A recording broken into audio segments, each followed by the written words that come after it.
This is James Lutton for Round 8 Boxing. Delighted to be joined with Roberto Gomez on Fight Week. Roberto, how are you? I'm good, feeling good, great, ready to fight. Ready?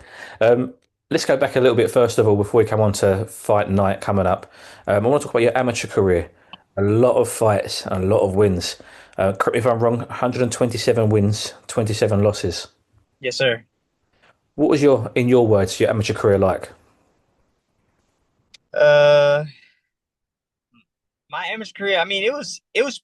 I had a great amateur career. Great amateur career. The ups and downs come with the game. Um, there were times where I was just like, dang.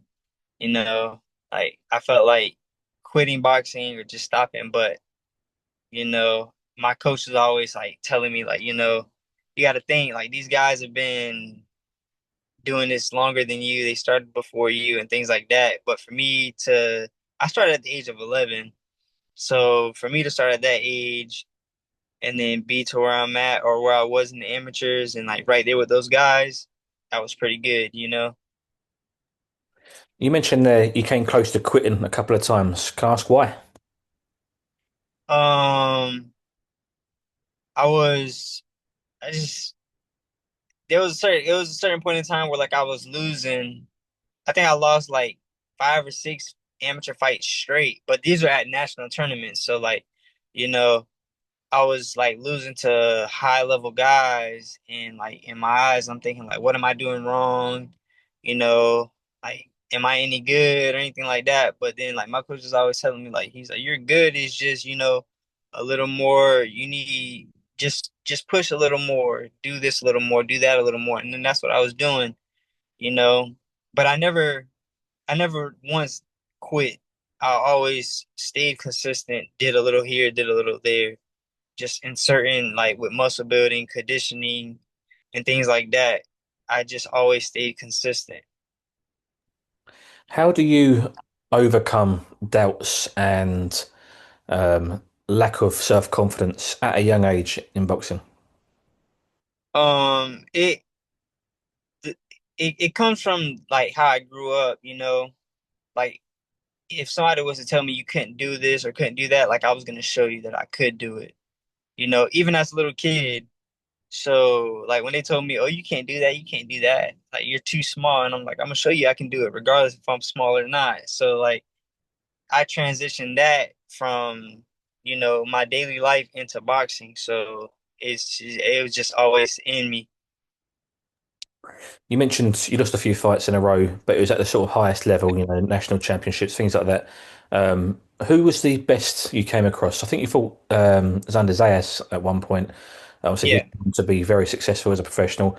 Was he the best, or was there somebody else who stood out for you? He was one of the best. There was quite a few guys in there that I fought that were the best. Xander Zayas, Breon Crothers, um Stacy Selby from Washington D.C. I think he trains with Coach Calvin Ford. Him, uh Elijah Garcia. I fought Elijah Garcia too in the amateurs. Great guy, you know, he's doing his thing. But those are like some of the top guys that I fought. I mean, there's more top guys, but I just can't think off the back of my head. Oh yeah, Charles. I forgot what his last name is. They call him Lolo. From he trains with Terrence Crawford every once in a while, and Coach Bomac. Okay, not Charles Conway, is it? Or I forgot what his last name is. that's a, Uh, I don't remember what his last name was, but he's a pretty. He was. I fought him too in the amateurs. He was good. He still is good.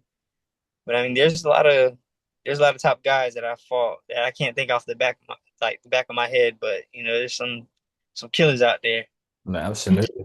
Talk to me about now, looking back now, where you are, obviously 7-0 as a pro at your age now, and at the time, you'd lost these, 5, 6 fights in a row, and you're thinking, am I good enough? Am I going to make it? Should I walk away? Looking back now, how proud of yourself are you for not quitting?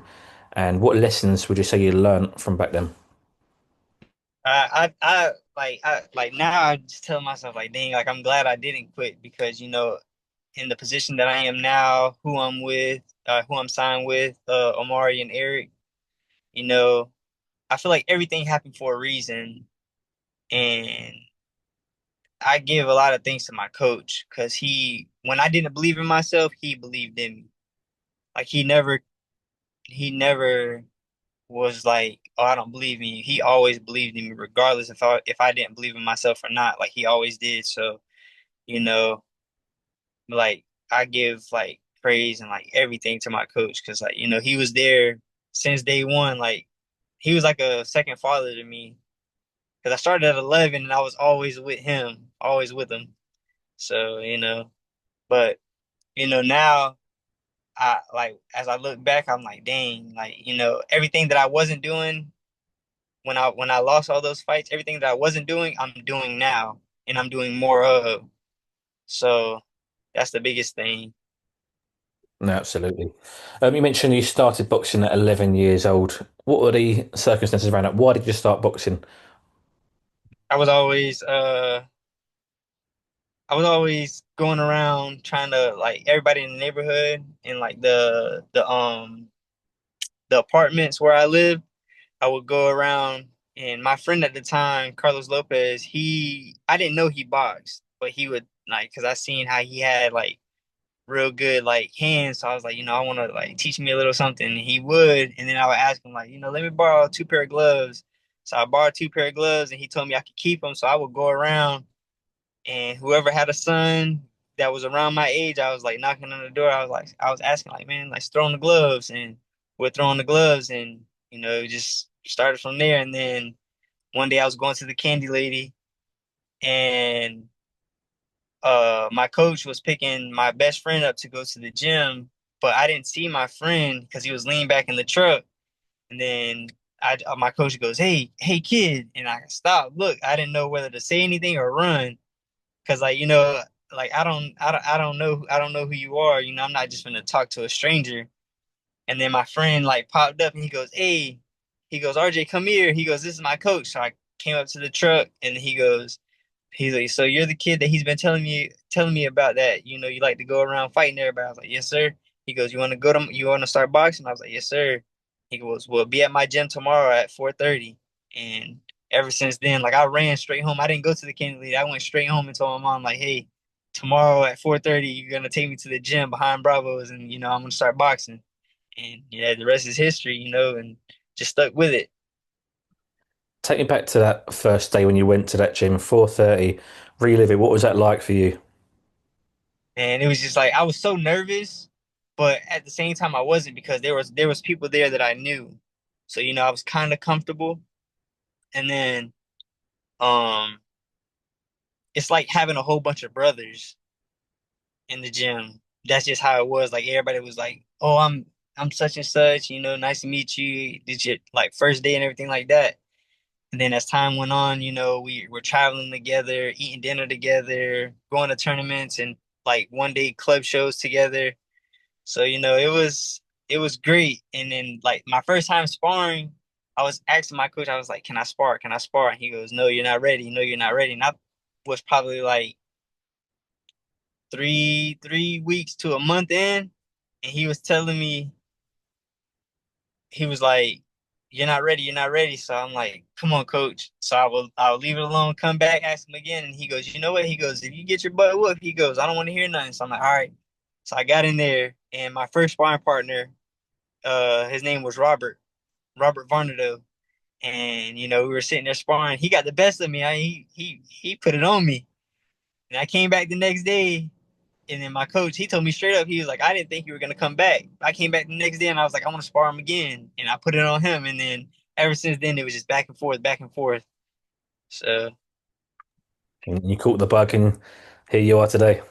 yeah, Obviously, that's the origin story of how you got into boxing. I always find it intriguing to find out how fighters got their nicknames. Now, your nickname, I'm going to say it in English, not in Spanish, because I won't butcher it. The original country rooster. yeah. Where'd that come from, and what's that mean? It's the gallo de país is like because everybody calls themselves like I don't say it like when I fight or anything like that. Like I don't want that to be the introduction. I just want it to be Roberto Gomez.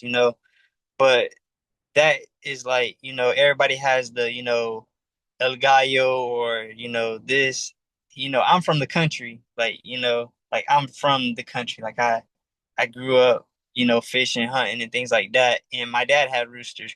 I grew up with roosters. I have roosters now. So, that's just like something, like Gallo de País is like, country rooster. I'm from the country. Love that. Um, Talk to me about your favourite fighter from the past, Sugar Ray Leonard. One of your inspirations. Why Sugar Ray Leonard? What stood out about Sugar Ray for you?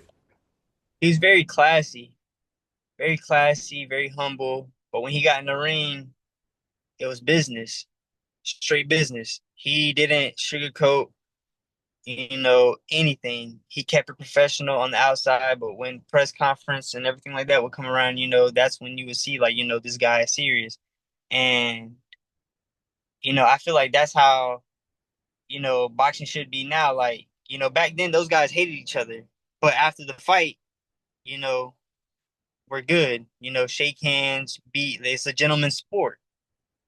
And that's how they were. And just the way his body would flow, his footwork, the way he danced and moved around the ring, his head movement, and not necessarily saying that I just studied Sugar Ray Leonard. Like there's a bunch of fighters from back in the day that I would watch and try to imitate or, take little pieces and put them into my own style.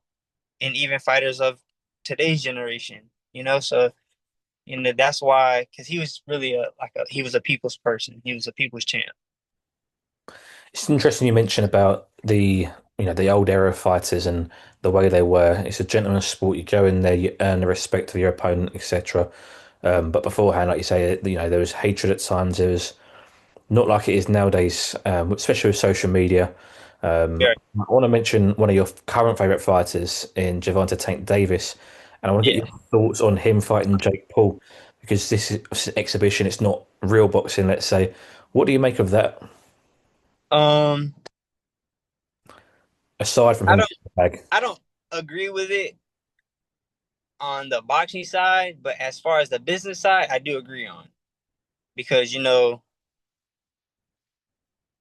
money. The main thing is the only thing. So it's like and I said this in a previous interview that you know I respect Jake Paul for what he's doing because he's brought a lot of light back to boxing. You know, and he's trying to put boxing back on the map. But at the same time, you know, everybody's like, "Oh, he's just doing it for the money." What else are you gonna do it for? I mean, we're a prize fighter. I'm a prize fighter. Of course, I fight. I fight for money. I'm a prize fighter. I'm doing what I'm supposed to do. I'm out here to sell myself. I'm trying to sell myself so I can get paid because that's the only way I'm gonna put food on my table and make sure that the people I care for and love for are, good. And I feel like that's what Jake Paul is doing. And he's a big name in the sport of boxing. Gervonta Davis is a big sport name in the sport of boxing. So like them two doing the exhibition match, a lot of people say, "Oh, I'm not gonna watch it." I guarantee it that fight is gonna have so many people tune in. It's not gonna be funny. that's It's the same thing. It was the same thing with him when Jake Paul fought Mike Tyson. So I mean, he's trying to bring boxing back to life, and I respect that. like you say, it's business. At the end of the day, you're prize fighters. Right. Um, so we've spoke about your first day in the boxing gym. We spoke a bit about your amateur career. Let's come on to your pro career. Your professional debut, March 2023. You fought Daniel Silva, first round stoppage. First of all, what was it like in the build up, in the dressing room, waiting to come out to your ring walk? What was that like for you? Man, I was so nervous because it was my pro debut. It was so many people that was there to watch me fight, and the nerves, the thoughts, everything go through your mind. I don't want to get knocked out. I don't want to disappoint the crowd. What if I do this wrong, that wrong? And like deep down, I was so nervous. And then everybody was like, "Well, like in the dressing room, they was like, "Man, you ain't nervous?" And I was like, "Nah, man, I'm chilling." But like the only one that knows that I was really nervous was my coach. And I tell you right now, like I was sweating bullets. Like I warmed up, I sat down for at least 10, 15 minutes, cool down, and I'm sweating so hard. When we got to the ring and they took my shirt off, my shirt was soaked with sweat. That's how nervous I was. But I didn't show that I was nervous. Yeah. It's like, when when I got in the ring, everything was good. And then, the bell rang and it's just I came out, boom, boom. He came out swinging. I came out kind of like trying to fill him out, but he just started throwing punches. And then I caught him with that left hook, and that was it. You've had 7 fights now as a professional. Do you still feel the the same nerves and same pressure heading into each fight still now? No, not really. I'm um getting more comfortable with being in there. And I'm still young. I'm only 23 years of age, so you know it's still I'm still adjusting to certain things. And one thing that I can say is I don't ever want to stop learning, regardless of how old I get. I don't never want to stop learning. Like I always want to be coachable, teachable. And that's the biggest thing with a lot of fighters is a lot of fighters think they know everything. And yeah, I may know certain things, but there may come a point in time where somebody says like, when you get in the ring or you do this, be more of this or be like do more of that, and I'm gonna take that in because they've been through that, so they're just trying to pass the torch on to me to what to do and what not to do. So I think that's a really good mindset to have as a young fighter to want to continuously learn and know that you're not the finished article just yet, and you may never be. So it's good to, appreciate that you got to learn throughout your career, whether you're now, 7-0 or whether you're 27-0 in a few years' time. sir. Um, Obviously, coming up to fight night, it's now fight week. Just talk to me about your preparation. What are your final steps? What are your final few days before fight night like? um Really it's just like I have one more hard day, and then after that everything is just cutting the last, because I'm pretty much on weight. Like I'm literally 3, 4 pounds away from where I need to be. So it's really just, stretching, the proper stretching, mids, and just, light jogging, things like that. And just I really don't try to watch as much boxing before the fight, because I don't want to, oh, I'm gonna do this, do that. I'm not gonna do anything that I haven't done in camp. Whatever I haven't done in camp, I'm not gonna do it in the fight. But whatever I have done in camp, I'm gonna do it in the fight. It's just that simple. Like I can't sit there and game plan what I'm gonna do. It just has to come. It's gonna come natural. Of course. And you're fighting back out in Orlando, and you're building quite a nice reputation over there. You've had all but your first fight over there in Orlando. What's it like over there in terms of atmosphere, the fans, the crowd, etc.? Man, it's electric. Like it's it's the new hotbed for boxing. Omari and Eric, they've been putting on great shows, and a lot of people want to be on these shows, and that's the biggest thing is like they're trying to they're growing as promoters, and they're doing it in the right way. They're doing it the right way, and for me to be signed with them and them being having my back and seeing me grow through this journey, it means a lot to me, and it means that they believe in me and that I have what it takes. So you know, it's just it feels like my second home when I fight in Orlando. Do you It's a still second home. you still get the same buzz when you're doing your ring walk and you hear the crowd, and each time you walk through those curtains onto that platform to head to that ring, do you still get those same, whether it be nerves, butterflies, excitement, whatever it may be, that buzz? You still get that every time. Does it get stronger? Is it the same? Is it less than before, or It just gets stronger. It just keeps growing. Like I get the chills, and it's just like the time is now. So that's just how I feel like the time is now. So every time, every fight, it just grows more and more and more and more. And I get more and more confident as I get to the ring. When I get in the ring, it's just like I feel unstoppable. Like, I'm not gonna let anything stop me. and just finally, last question from me, Roberto. It's nearly the end of 2025 now, so let's go forward to the end of 2026. Where do you want to be at that time? How many fights under your belt? What's the plan? Have you got a plan set out already for 2026? Are you looking at titles by end of 2026? What's your ideal scenarios? My idea right now is I want to at least fight for the NBA title. It's a stepping stone to get into the rankings, start put my foot into the rankings to get bigger and better fights. And um I plan on having at least one more fight this year. And then next year I hopefully am sit down with Eric and Amari and talk to them and see like if we could be a little bit more busier next year. At least 5 to 6 fights next year. At least. And then at one of those fights be a hit for an NBA title or some small title to start really putting my foot in the door and really you know getting bigger and better fights, a better purse and things like that. Because my biggest thing now is everybody. I feel like I have to like I'm working now, but I want boxing to be my main job. That's the biggest thing is for boxing to be my main job. But I'm taking it one day at a time and just being thankful for being able to be in the position that I am and do what I'm doing. So Absolutely. You keep going the way you're going and keep progressing like you are. You'll get there. It'll be your yes, full sir. job, and then it'll be championships.